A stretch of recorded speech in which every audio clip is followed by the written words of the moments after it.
জাহেল আলভি, এই শয়তান বেটাটার জন্য ভিডিও না করে পারলাম না। আসলে সব কথা তো স্ট্যাটাসে লেখা যায় না। সে অ্যাক্টিং করে ভিডিওতে কি বলতেছে, লাইভ করছে নাকি শুনছি, সে কি বলছে যে বাইরের লোক ট্রিগার করছে দেখে আমার সংসারে অশান্তি হয়েছে, আমার বউটা সুইসাইড করছে।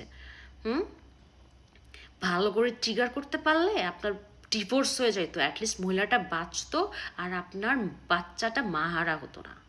কেন ভুলে গেছেন?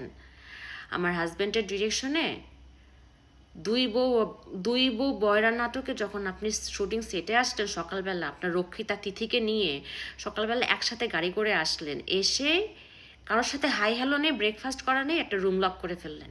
রুম লক করে আপনার রুমের সামনে প্রোডাকশন বয় খাবার নিয়ে দাঁড়ায় থাকলো, আপনার রুম খুললেন না কেন ভাইয়া? কী করতেছিলেন? হুম হুম খুব ইম্পর্টেন্ট মিটিং হচ্ছিল তাই না, যেন রুম খোলা যায় নাই তাই না?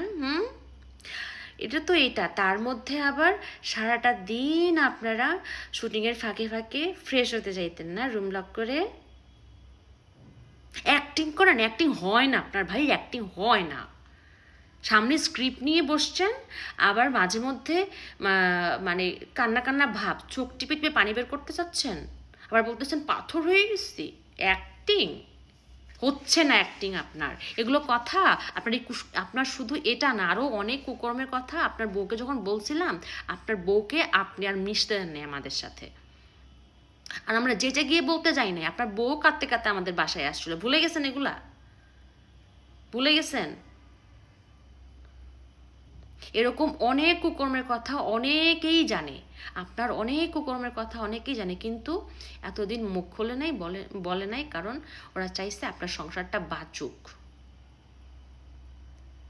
আপনার ডিভোর্স না হোক, কেউ সুইসাইড না করুক। কিন্তু এখন তো আর পানি হাতের ভিতরে নেই, তাই না ভাইয়া? সব দোষ মানুষের, আর আপনি আর আপনার রক্ষিতা তিথি ফেরেশতা, দুধে ধোয়া তুলসী পাতা, তাই না? পেয়াত্তুপ লম্পট কোথাকার।